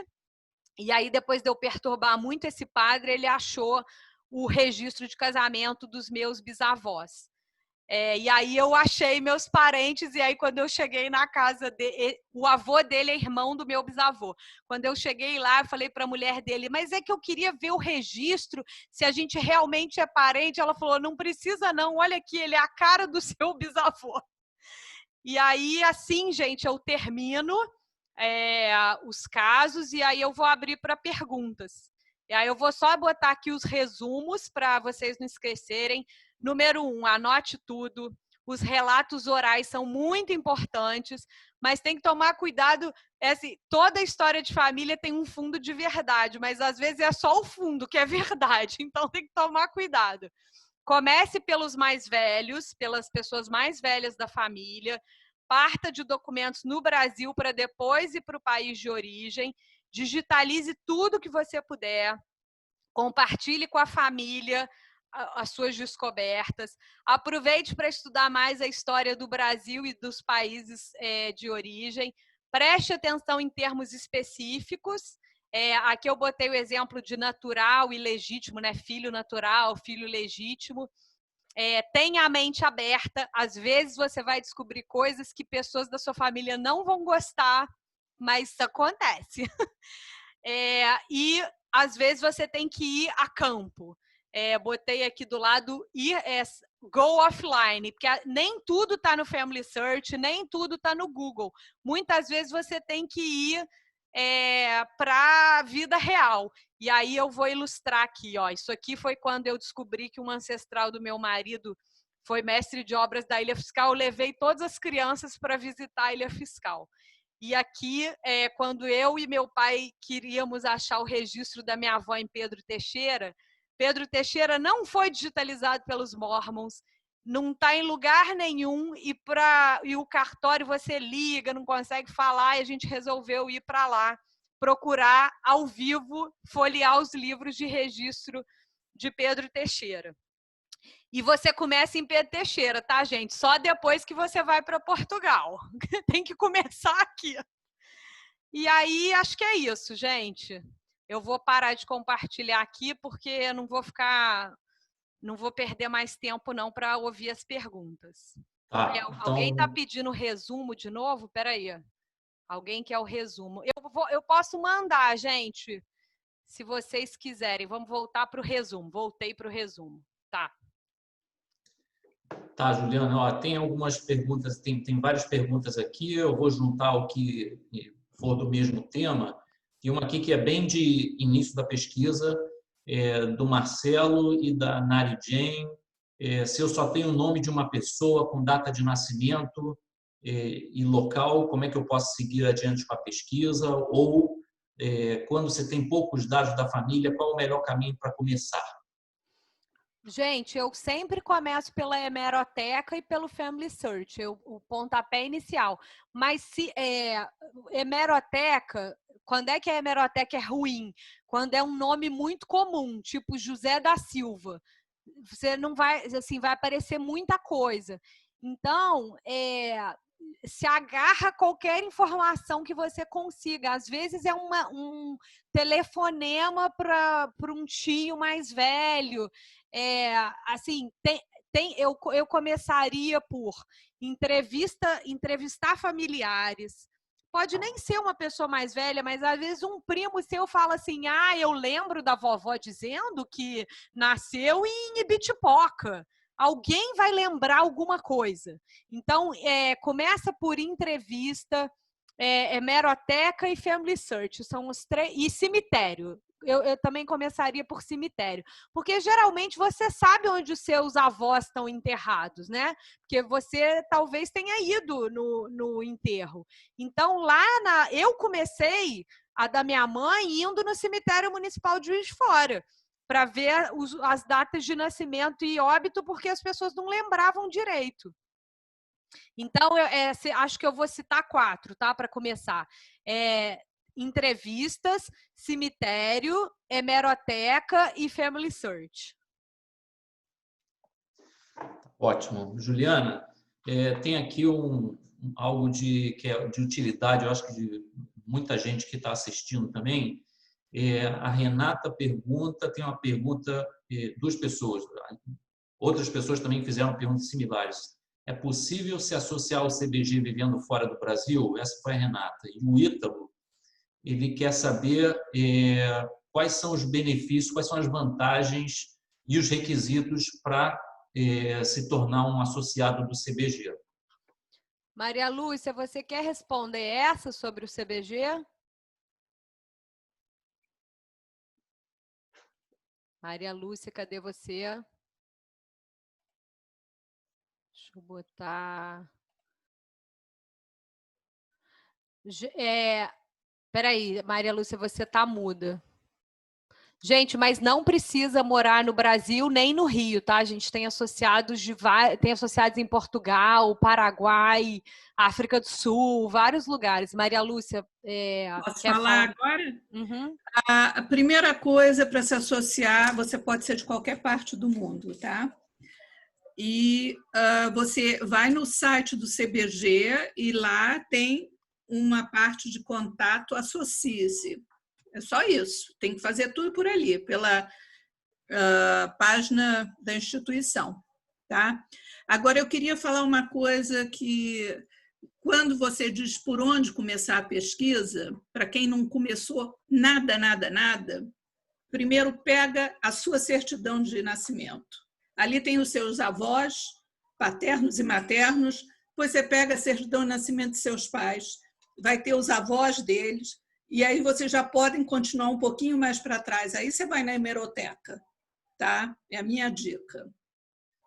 Maria Boa Lúcia, lembrança, Maria Lúcia. Antes de passar para a próxima pergunta para a Juliana, Maria Lúcia, você pode falar um pouquinho sobre os benefícios que o associado tem em termos de informação? O que a pessoa obtém ao se associar ao CBG? Bom, o CBG tem uma vastíssima biblioteca. Tem as benditas fichas que a Juliana já mencionou e tem os encontros com genealogistas que abrem um leque muito grande para eles, porque eles vão ter experiências e dicas ali, né? E tem muitos livros ali de registros de paróquia e tudo mais. Além do mais, agora a gente está tentando digitalizar uma porção de coisa para colocar na página do CBG, que assim os associados vão ter acessos a isso também e aos vídeos que a gente fizer. Gente, olha só, queria dar uma informação que a Ângela do RAC, a nossa associada, escreveu aqui. A Ângela está dizendo que a Cúria do Rio passou a cobrar pesquisa, tá? Eu não sabia disso, porque tem tempo que eu não vou lá. E muita coisa, os banhos de casamento não, tá? Mas os livros estão todos no Family Search. Uma coisa boa do Rio é que tudo do Rio que foi fotografado já está online. Mas tem que atualizar essa informação que a Ângela passou aqui. Juliana, tem uma pergunta aqui do Renato, que também é primo da Juliana. Você está escrevendo eu acho que essa pergunta é pertinente não só para você, para a tua pesquisa, mas para todo mundo que está envolvido com genealogia. Você está escrevendo um livro no assunto genealogia ou já está escrito? Sobre a minha família, será? Não especificamente no assunto, como estão documentadas as tuas experiências? Outra pergunta, você pensa em organizar algum tour para o Líbano? Gente, o Líbano é tão apaixonante. Eu fui a primeira vez em 2017. Achei que eu ia rapidinho lá fazer pesquisa e voltar. Mas aí eu achei esses parentes todos. E aí em 2018 eu voltei para um casamento com a minha mãe, minhas tias e minha prima. Voltei em 2019. Porque eu não paro de achar primo e a comida lá é muito boa. E eu ia de novo esse ano para focar mais na pesquisa do lado Joaquim e Chueri, mas não pude, né, voltar. Então, falei... eu registro a minha pesquisa toda no GeneaNet, mas aí é um registro bem genealógico mesmo, né? Com as fontes, com as fotos, com as certidões, com descrições minhas e tal. Mas eu tenho muita vontade, eu tinha vontade de escrever um livro sobre a minha pesquisa, né? Mas aí depois eu fiquei com vontade de fazer um filme, um documentário, mas genealogia é meu hobby, gente. O meu trabalho principal não é esse, então ainda não consegui tempo para organizar isso, mas eu quero sim fazer.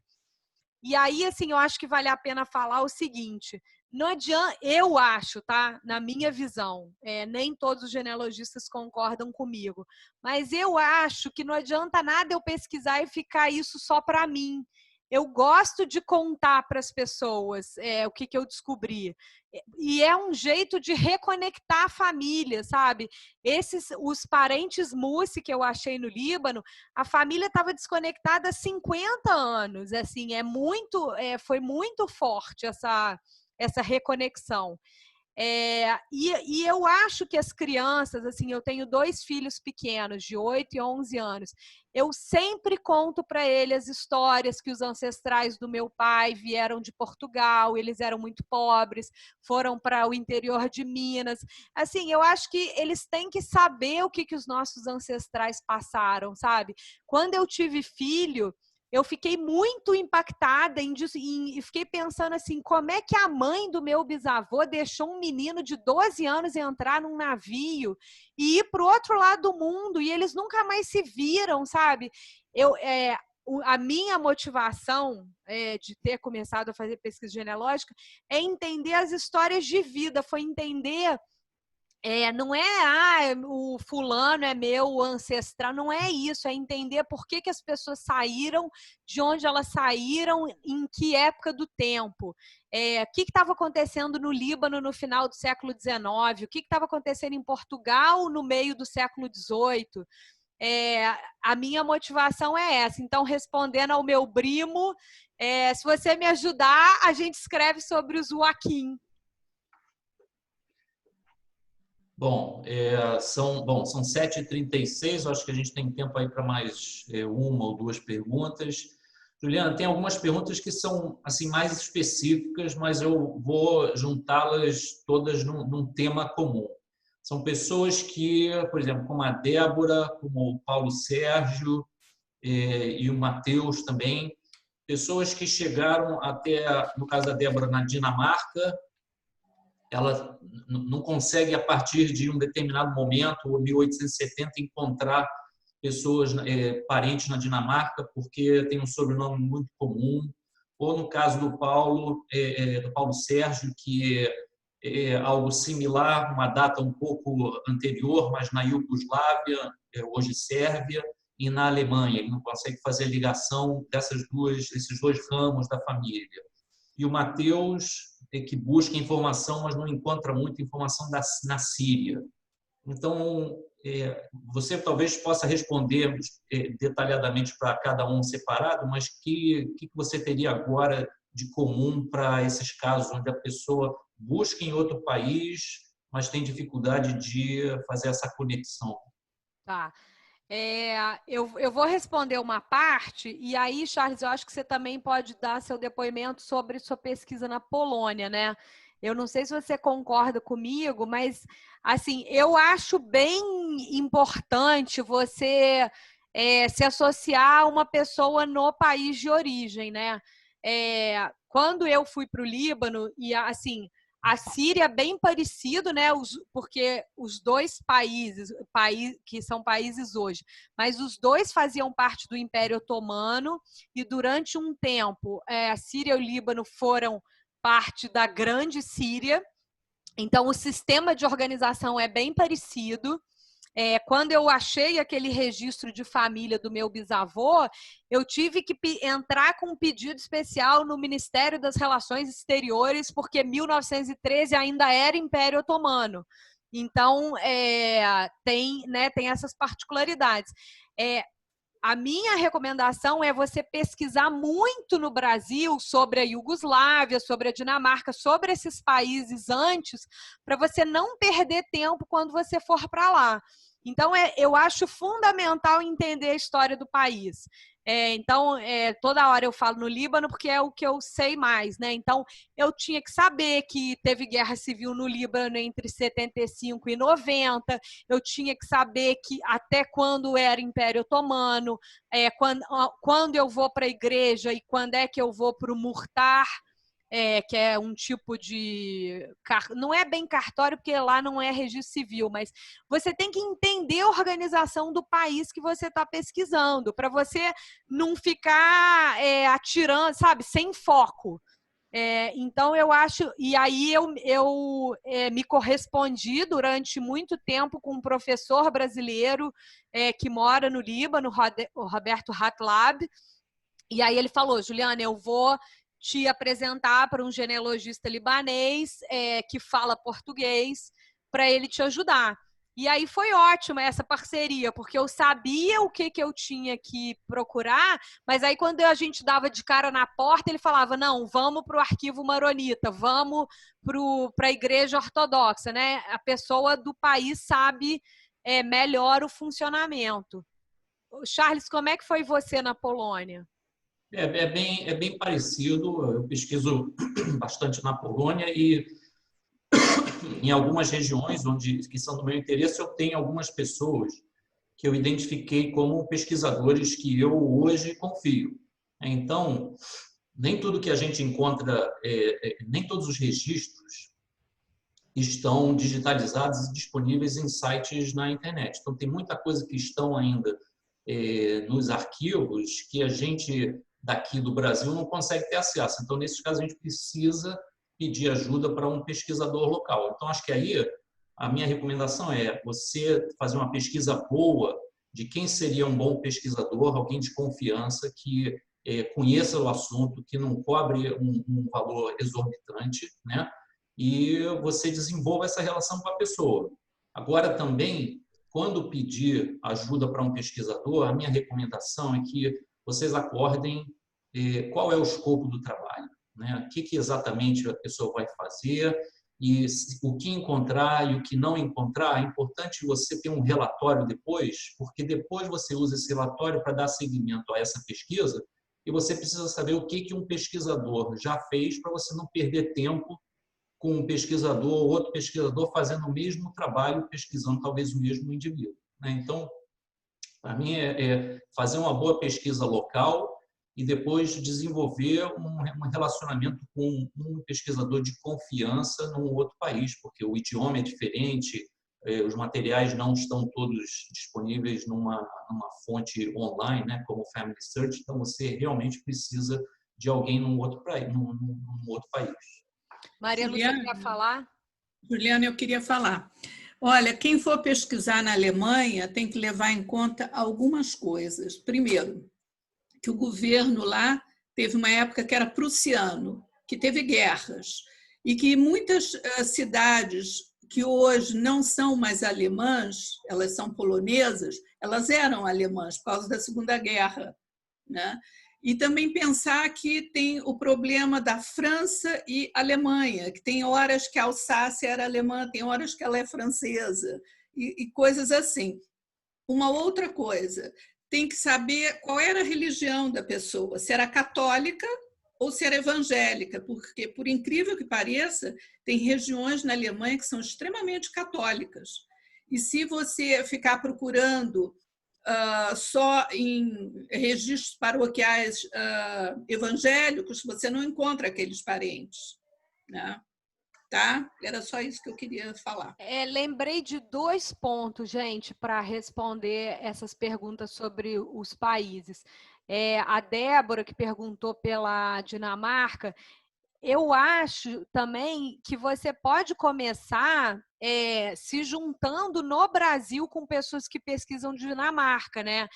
Nós, genealogistas, assim, a gente tem o grupo G em Minas, que é um pessoal focado em Minas, aí tem o grupo Imigração Alemã, aí tem um grupo que é mais focado em Petrópolis, outro que é mais focado no sul do Brasil.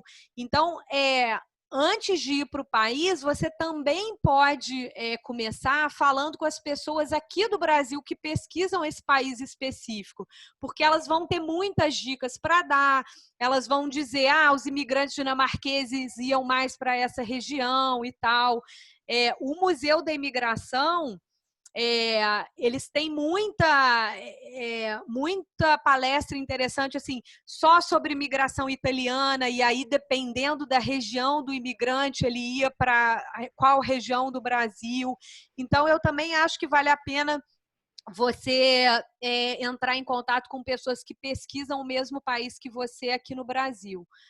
O Guilherme, nosso associado lá do CBG, está dizendo que o Hugo, que é outro associado nosso, já pesquisou na Dinamarca, o Hugo Forain. Gente, como eu falei antes, a troca entre as pessoas é muito profícua, porque você vai estar batendo cabeça com questões que outras pessoas já bateram. A gente tem também um associado no CBG, o Rogério Fará, que pesquisa Síria. Então, se alguém quiser a ajuda dele com Síria, todo mundo do CBG está sempre disponível para ajudar os iniciantes.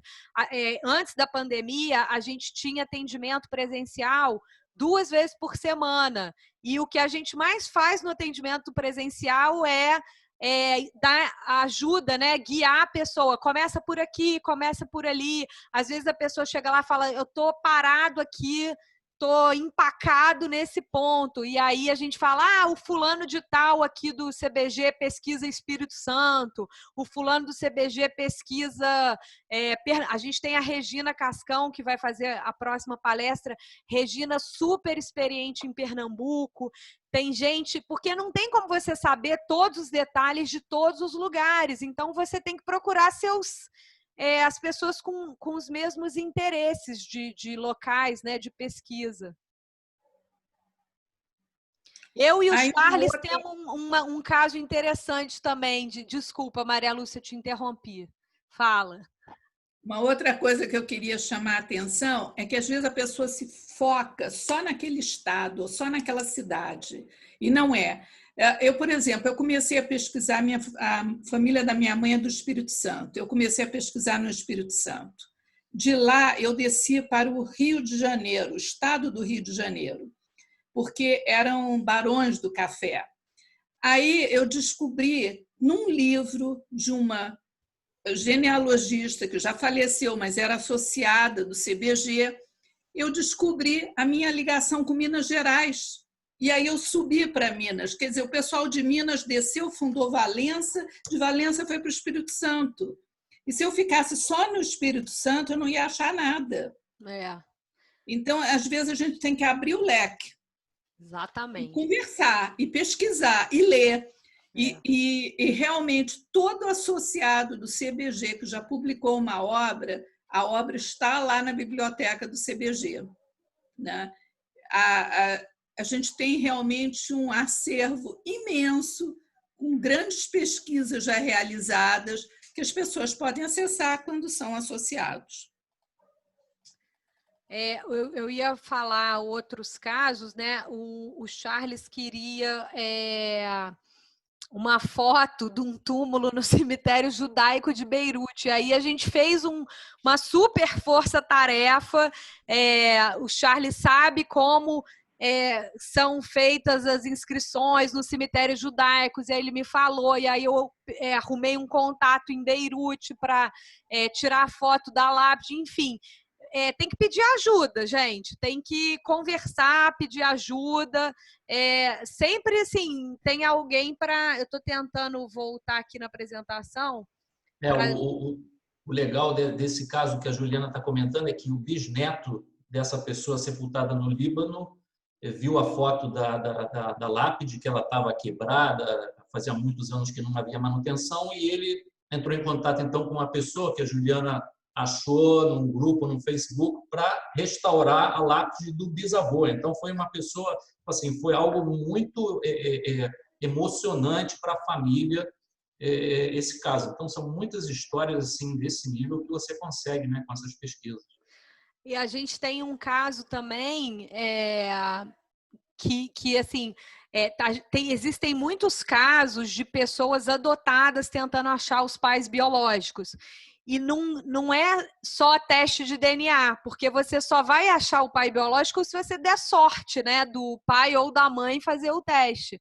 Então, eu participei de um caso e aí eu compartilho com as pessoas do CBG, porque sempre é bom, interessante você saber que um sueco contratou uma genealogista lá para achar os pais biológicos. Ela sugeriu que ele fizesse o teste de DNA.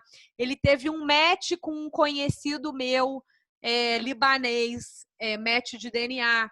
A genealogista sueca entrou em contato comigo, eu entrei em contato com o genealogista libanês, e aí juntos a gente olhou os papéis de adoção, a gente olhou a história da família no Líbano, e aí juntamos todas as peças e descobrimos o pai biológico desse senhor sueco de 80 anos, cuja mãe era sueca e o pai era libanês, e foram separados na Segunda Guerra Mundial. Uma história super bonita. Então, tem que pedir ajuda, tem que trocar informação, como a Maria Lúcia disse, tem que estudar, né? Por que aconteceu na Europa em 1939, né? Então, sempre você tem que estar sempre buscando a informação, entendendo o contexto. Inclusive, os portugueses têm regiões de Portugal que os portugueses partiram de lá para vir para o Brasil, porque eles estavam passando por uma grave crise econômica e eles não tinham emprego, não tinham trabalho.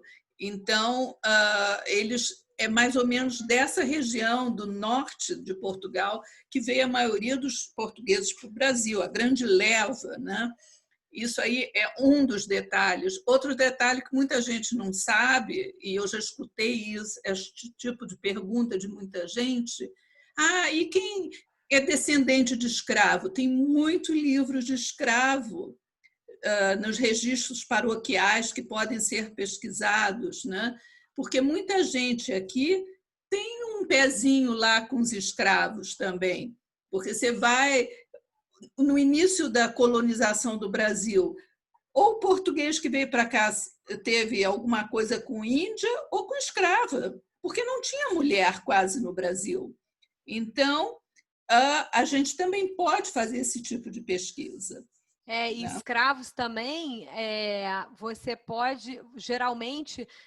às vezes, no testamento do dono do engenho, no testamento do senhor de escravo, vai ter uma citação sobre quem eram os escravos que moravam na fazenda e tal.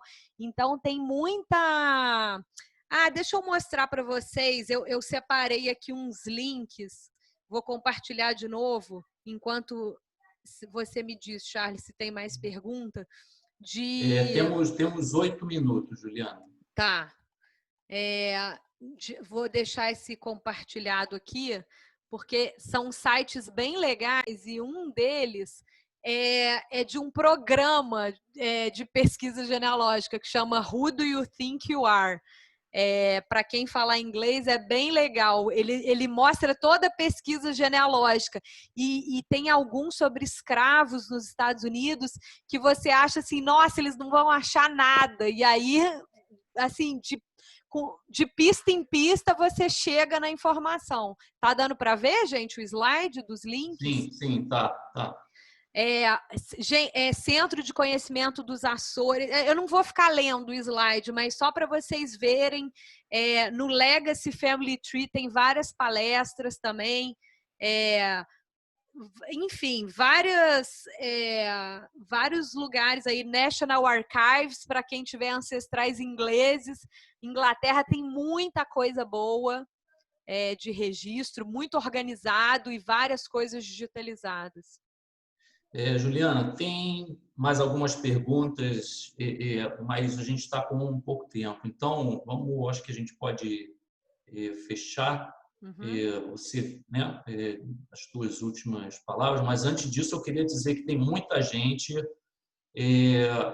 super agradecendo a palestra, te parabenizando, foi ótimo. Tem gente aqui emocionada, chorando de emoção, que é muito bom, realmente foi um sucesso. Então, antes de passar para você, eu também queria, eu acho que é importante mencionar, agradecer os outros membros mais experientes do CBG que estão aqui no chat, também vendo algumas perguntas, alguns comentários e ajudando também as pessoas que estão começando. Então, eles estão respondendo também algumas perguntas. É uma coisa bem bacana essa troca, né, importante. A gente estava falando quais são os benefícios, né, de fazer parte do CBG. A gente está vendo um aqui, né, que assim, essa troca num evento de 2 horas. Imagino que a gente pode, né, fazer com muito mais tempo de interação. Então, agora é contigo, Juliana. Então tá, gente. Então, para acabar de chorar, Eu queria falar para vocês o que é genealogia para mim. Genealogia para mim é a forma mais intensa de aprender história. Quem me conhece sabe que eu queria ter feito faculdade de História em vez de faculdade de Economia. E aí a genealogia foi uma forma de estudar história, mas estudar história em livro é uma coisa. E estudar através da história dos seus ancestrais é outra completamente diferente. Como diz uma professora minha, para fazer sentido, a história tem que ser sentida. E genealogia, para mim, é isso. Saber que o meu bisavô entrou num navio com 12 anos e nunca mais viu a família, que voltou depois para casar, deixou uma noiva aqui no Brasil, os babados da família. São as histórias de vida das pessoas. Eu acho que genealogia é uma forma de você se conectar com as pessoas, tanto as pessoas vivas quanto as que não estão mais aqui.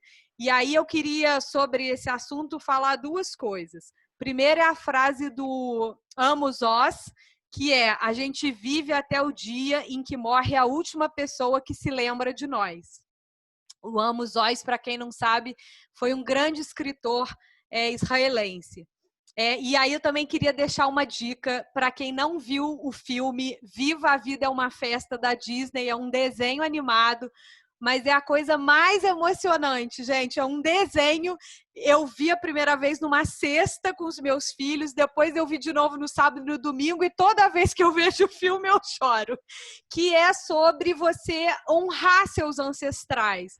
E é sobre você manter essas pessoas vivas nas lembranças, e quando você conta para os seus filhos sobre os seus ancestrais, você está mantendo eles vivos. E aí eu quero também dizer que conhecer o passado dos seus ancestrais faz você entender melhor as pessoas. Então, por exemplo, tem gente na família que eu entendo a posição política hoje porque eu sei o que aconteceu com o pai dele na ditadura, eu sei o que aconteceu com o avô dele. Então, eu acho muito importante você não julgar a pessoa, ela é dessa posição política e pronto. Tenta entender a história dela, tá? Para você ter uma escuta, para você ter ali o coração e a mente abertos, tá? E, por fim, genealogia, para mim, é passar por muitas emoções ao longo da vida, fazer grandes amigos para a vida inteira. Então, eu quero agradecer imensamente todo mundo que aguentou firme até aqui. Vai dar tempo de ver o jogo do Flamengo, gente. Ainda falta 1 hora. Quero agradecer a Maria Lúcia, ao Charles, por ter sido meu suporte hoje. Convido todo mundo para assistir a próxima palestra da Regina Cascão, que vai ser no dia 5 de agosto, sobre onde encontrar dados para suas pesquisas. E a gente já vai tentar, no próximo e-mail, mandar o link de todas as palestras, porque aí vocês já vão se inscrevendo para as outras também. Tá bom? Agradeço de novo. E estamos à disposição aí de vocês. Tanto o chat quanto o perguntas e respostas vai ficar gravado. Então, eu peço desculpas se eu não respondi alguma pergunta, mas a gente vai responder todas, porque vai ficar tudo gravado, tá bom? É isso. Alguém quer falar alguma coisa? Maria Lúcia? Não, eu só quero agradecer a você, Juliana, ao Charles e essa plateia maravilhosa que participou aí hoje.